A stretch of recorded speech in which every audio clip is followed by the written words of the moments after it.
Ok, c'est une vidéo qui n'était pas prévue. C'est une vidéo 100% authentique. Je voulais terminer l'année. Déjà, il y a un chat ici, je vous le montre. Ce chat s'appelle Odette. Wow. Elle vous dit bonjour. Et derrière, il y a Marilou, ma copine. Elle est là en train de dessiner pendant que je vais vous parler de livres. Je voulais faire une vidéo lecture avant de terminer l'année. J'ai beaucoup lu cette année. Vous m'avez accompagné pour quelques-uns dans ces défis lecture. Puis je voulais vous recommander 8 livres très spéciaux parmi les livres les plus marquants pour moi que j'ai pu lire cette année en 2020. Et je veux vous les recommander pour 2021.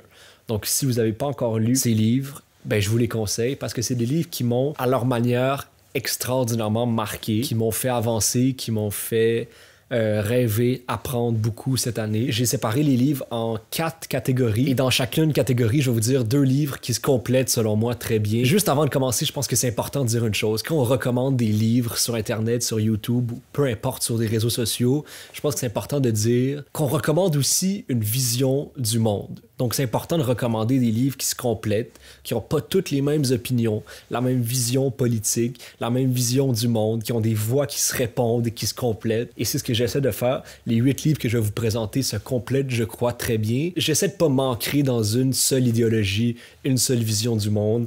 Je suis encore très jeune, j'essaie d'apprendre, j'essaie d'absorber beaucoup de tous les côtés. Donc, je voulais juste vous faire un avertissement comme ça avant de commencer. Odette dit le titre de la vidéo. OK. Elle est pas contente du tout. Voici 8 livres que je vous recommande pour 2021. C'est parti. Première catégorie, pour se faire une idée du fonctionnement du monde moderne. Le premier livre que je vous recommande, c'est Qui mène le monde de Noam Chomsky. Alors, c'est le premier livre que j'ai lu de toute l'année 2020. Je l'ai lu tout début janvier 2020 et c'est un livre qui m'avait profondément marqué. Noam Chomsky, bon, rapidement, pour ceux qui ne le connaissent pas, c'est un intellectuel ultra connu dans le monde. En fait, il a révolutionné le domaine de la linguistique. Aujourd'hui, si vous étudiez dans les langues de près ou de loin à l'université, vous devez étudier des trucs que Noam Chomsky a mis en place. C'est un gars qui s'intéresse aussi beaucoup à la géopolitique, au pouvoir, aux États-Unis beaucoup. Et ce livre-là, je dois dire, est ultra critique des États-Unis et de leur ingérence, de leur insertion dans des guerres, dans des territoires étrangers, en Amérique du Sud, au Moyen-Orient, en Asie, en Océanie. Honnêtement, pour le garçon idéaliste que j'étais, que je suis encore, c'est un coup dur parce que c'est vraiment une réalisation que le monde est absolument loin d'être parfait. Si vous commencez à voir des problèmes dans le monde, je pense que pour beaucoup, vous allez déjà voir beaucoup de problèmes dans le monde actuel, dans le monde moderne, ben, ce livre-là, c'est une sorte de plongée très profonde dans tout ce qui est de plus sombre dans la gouvernance d'un pays. Chomsky dit carrément dans ce livre que les États-Unis sont probablement l'État le plus terroriste du monde. Il dit des phrases assez extrêmes comme ça. On le prend quand même avec un pas de recul, tout ce qu'il dit, même si c'est extraordinairement bien documenté. Chaque chapitre est ultra bien documenté. Noam Chomsky, je sais qu'il se décrit comme un anarchiste, donc voilà, t'as peut-être envie d'être anarchiste un petit peu après avoir lu ce livre-là, mais comme j'ai dit que je voulais vous présenter des livres qui se complètent, j'ai un deuxième livre dans cette même catégorie-là qui répond très très bien, je crois, à ce livre-là. Une terre promise de Barack Obama. Alors, c'est un des derniers livres que j'ai lu de l'année. Je l'ai terminé en fait il y a une semaine et demie. Ça m'a pris un peu moins d'1 mois à lire. C'est un très très gros livre. Je pense que c'est le plus gros livre que j'ai lu de l'année. C'est 830 pages, mais c'est aussi un des livres les plus fascinants que j'ai lu cette année, sans aucun doute. Barack Obama revient sur toute son ascension vers la présidence d'un pays comme les États-Unis. Une ascension absolument phénoménale et une histoire fascinante, vraiment. Il parle de sa relation avec sa femme Michelle, avec ses enfants. Puis il raconte les 3 premières années de sa présidence et c'est fascinant. Il répond très bien à Chomsky dans beaucoup de passages parce que lui nous donne une vision du monde beaucoup moins cynique et beaucoup moins critique, bien entendu, que Chomsky. Il peut pas se le permettre si on le comprend bien sûr, mais Barack Obama est critique des États-Unis, de leur histoire, de s'être lancé dans des guerres qui ont servi à pas grand-chose sinon à créer beaucoup de chaos un peu partout dans le monde. Il est très critique lui-même de cet aspect-là de son pays, mais lui apporte énormément de solutions et on voit à quel point il s'est battu vraiment jour après jour quand il était président pour faire adopter des solutions, tu sais, pour le système de santé, pour l'éducation, pour les jeunes. C'est un livre absolument fascinant, surtout parce qu'il est extraordinairement honnête. Même des fois, ça m'a surpris à quel point il est honnête dans ce livre-là, à quel point il dit des trucs que tu dirais comment ils ont pu lui laisser dire ça, tu sais, des anecdotes absolument incroyables. Bref, ce livre-là, c'est une vision du monde qui répond parfaitement bien à Chomsky. On se doute bien que la vérité sur le pouvoir se situe entre les deux, tu sais, entre Chomsky et Obama. Il y a la vérité qui est une zone toujours floue et complexe. J'ai appris énormément avec ces deux livres-là qui nous donnent une bonne idée du pouvoir dans le monde moderne aujourd'hui. On continue avec la prochaine catégorie pour déconstruire les enjeux de violence sexuelle et de féminisme. Je vous recommande Le consentement de Vanessa Springora. Donc, j'ai pas le livre avec moi, je l'ai prêté à ma sœur. C'est un livre qui m'a vraiment marqué. C'est un livre que j'ai lu très vite, j'ai dû le lire en une journée ou deux max. C'est l'histoire personnelle de Vanessa Springora qui raconte son passé quand elle était jeune adolescente puis qu'elle a eu une relation avec un écrivain populaire de l'époque, Gabriel Matzneff, beaucoup plus vieux. C'était donc une sorte de pédophilie, clairement de l'abus, de la violence sexuelle. Déjà, c'est super bien écrit, c'est fort. C'est une histoire qui est difficile, tu sais, mais c'est un des livres, je crois, qui illustre le mieux. J'en ai pas lu énormément, puis je suis loin d'être un expert sur le sujet, mais je pense que c'est un livre qui a la force de rejoindre beaucoup de gens par son histoire, qui illustre bien un cas de violence sexuelle et que je vous conseille vraiment à tous de lire, pour vrai. Et le deuxième livre de cette catégorie, c'est Le Boys Club de Martine Delvaux. Excellent essai. J'ai appris énormément, en fait, jusqu'à aujourd'hui, qu'on entend dans les nouvelles des histoires de soit d'abus sexuels, d'inconduite sexuelle. Un des livres qui me vient en tête, c'est justement Le Boys Club, parce que Martine Delvaux parle avec beaucoup d'exemples de différents endroits dans nos sociétés où il y a des groupes d'hommes qui sont un petit peu laissés à eux-mêmes dans des positions de pouvoir et qui peuvent entre eux se relancer la balle mutuellement. Puis ça crée des dynamiques où, en fait, les relations hommes-femmes, comme décrit par ces groupes d'hommes-là, peuvent facilement devenir des objets d'accomplissement, des objets de fierté, des objets de discussion.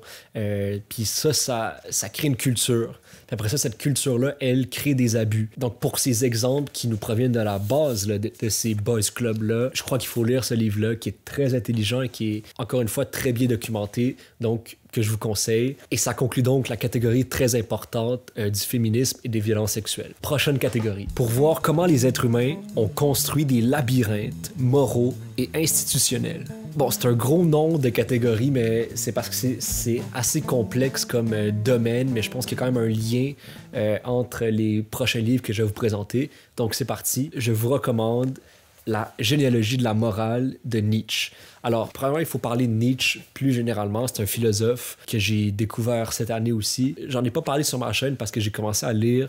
J'ai lu trois livres de Nietzsche après mes défis lecture. Donc, vous avez pas vu ça. J'en ai pas parlé sur Internet. Et ça a été un philosophe qui a eu un impact sur moi, qui a influencé la façon dont je vois le monde, je vois nos valeurs. Pourquoi je vous parle de ce livre-là, La généalogie de la morale, qui est un de mes livres les plus marquants de l'année, sans aucun doute. Avec ce livre-là, Nietzsche s'est posé une question qui est assez fondamentale, c'est d'où viennent nos valeurs? En fait, une des réponses, la réponse de base de ce livre-là, c'est que nos valeurs modernes, donc les valeurs qui sont encore les valeurs qui gouvernent nos vies à tous dans le monde occidental moderne, sont des valeurs qui proviennent de la religion chrétienne. Et dans l'idéal chrétien, il y a des valeurs qui sont à la base de tout, comme la charité, la pitié, la tempérance, le sacrifice. Et le problème soulevé par Nietzsche, c'est que quand on suivait ces valeurs de tempérance, de sacrifice, de pardon, de don de soi ou de don de sa vie au profit d'un salut avec le paradis.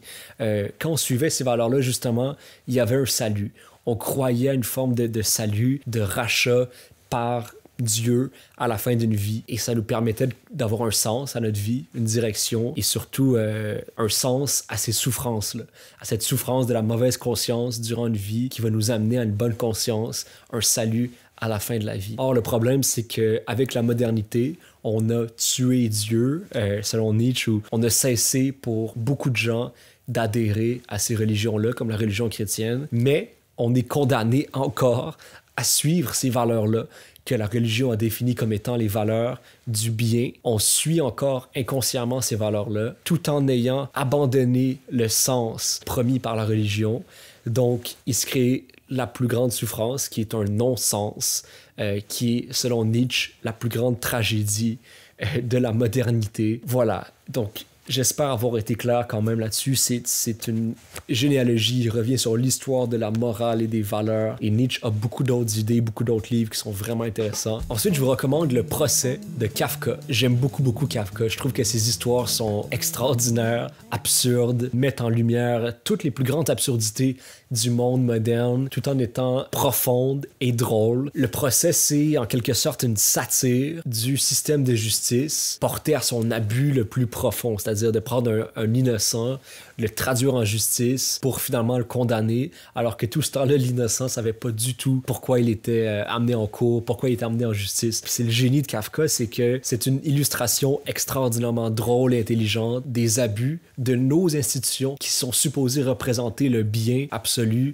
la gouvernance parfaite. Puis on sait bien que c'est pas toujours le cas. Ok, juste avant de passer à la dernière catégorie, j'ai un livre bonus qui fait pas partie des 8 livres, mais que je voulais quand même mettre dans cette catégorie-là rapidement. Donc c'est comme 6.5 sur 8, ce livre-là. La médiocratie de Alain Deneau. C'est un livre, encore une fois, qui critique beaucoup les institutions, le système d'éducation, les intellectuels. Il a établi le concept de la médiocratie qui est simplement le système toujours ramené à la moyenne, toujours ramené au passable, on va dire. On veut pas que les étudiants soient exceptionnels, on veut pas qu'ils soient non plus absolument nuls, on veut qu'ils soient médiocres, et médiocre dans le terme original français, ça veut dire moyen, toujours vers la médiane tout le temps. On encourage la moyenne, et quand un prof ou un élève ou un intellectuel ou quelqu'un qui a un pouvoir quelconque sort des lignes établies par la moyenne, ben il se fait recadrer tout de suite.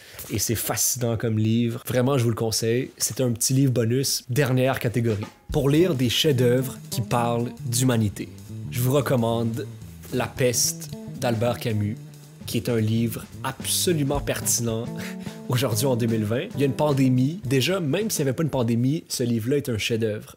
C'est Albert Camus, peut-être mon auteur préféré. C'est un livre qui nous montre des êtres humains qui font preuve de la plus grande humanité possible dans des temps extraordinairement difficiles. C'est un livre qui se fait pas de cachette, qui met pas de rideau devant nos yeux. Il nous montre le très difficile, un enfant qui est atteint de la peste et qui va mourir, mais aussi le très beau, le très lumineux, la grande fête quand l'épidémie de la peste est terminée après 1 an et demi très difficile. Donc je veux pas trop en parler parce que c'est un chef-d'œuvre et je pense qu'il faut vraiment le lire. Je pense que je suis pas du tout le seul qui l'a recommandé cette année, avec raison. C'est un des grands livres que j'ai pu lire. Et maintenant, je passe au 8e livre, le dernier livre que je vous recommande aujourd'hui pour 2021. C'est Le Rouge et le Noir de Stendhal. J'ai pas le livre avec moi, je l'ai passé à mon ami Vlad. Ça fait des mois que je l'ai passé, il l'a toujours pas commencé. Donc si vous êtes dans les commentaires, pouvez-vous aller écrire Vlad, peux-tu commencer Le Rouge et le Noir d'Émile et le terminer et ensuite lui redonner merci, signé Amélie ou votre nom. Le Rouge et le Noir de Stendhal, c'est un de mes livres, si ce n'est le livre le plus marquant que j'ai lu cette année. C'est un roman de Stendhal, donc écrit il y a à peu près 200 ans. Ouais, écrit il y a à peu près 200 ans, donc ça fait un bon bout que ça a été écrit. Ça parle d'humanité, tu sais, c'est la dernière catégorie. Je voulais des livres qui parlent d'humanité et que je considère personnellement des chefs-d'œuvre. Et Le Rouge et le Noir, ça parle de l'humanité, on va dire, à une échelle un peu plus petite, donc à l'échelle individuelle, amoureuse, la jalousie, les trahisons, le désir, l'attente, le temps qui est très très long quand tu désires quelque chose, mais c'est aussi sur les dynamiques sociales, les différentes classes sociales, puis la fin du livre en particulier est absolument marquante et forte, et c'est un des livres qui m'a vraiment marqué, si ce n'est le livre le plus marquant de 2020 pour moi. Ça n'était que quelques-uns des livres que j'ai pu lire cette année, en 2020. C'est des livres qui, je crois, peuvent vous apporter beaucoup pour 2021. Ça peut vous apporter soit des réflexions, soit un bon moment, soit des rêves. Juste un petit moment, passer sur le coin du feu en train de lire, c'est déjà une pause, c'est déjà une petite méditation. Si vous lisez les livres, vous m'en direz des nouvelles. Il n'y aura pas de lien commandité ou quoi que ce soit en description, parce que c'est vrai qu'en ce moment, plus que jamais, si vous voulez acheter un livre, je vous recommande d'aller dans une librairie locale. Peu importe où vous vous trouvez dans le monde, allez dans une librairie locale, une petite librairie indépendante près de chez vous, allez acheter un de ces livres-là ou commandez-les en ligne de ces sites de librairies indépendantes. Ça va encourager des gens qui en ont bien besoin en ce moment. J'ai pas fait de vidéo spécifique pour la fin de l'année, j'ai pas fait un gros truc pour la fin de l'année. Bon, déjà, il y a mon expérience immersive, éloge de la résilience et de l'action au Palais des Congrès de Montréal avec Oasis Immersion, qui revient beaucoup sur l'année 2020, puis je pense que c'est comme mon grand projet de l'année 2020, ça a été ça, et j'ai vraiment hâte que ça sorte. Ça va être, j'espère, début 2021, j'espère au printemps, on sait pas encore. C'est la vérité, c'est qu'on ne sait pas encore, et je vais vous tenir au courant dès que ça ouvre, cette exposition-là. Mais sinon, moi, ça va bien. J'espère que vous allez bien. J'espère que vous avez des projets, des gens autour de vous, des fois à distance, des fois pas à distance.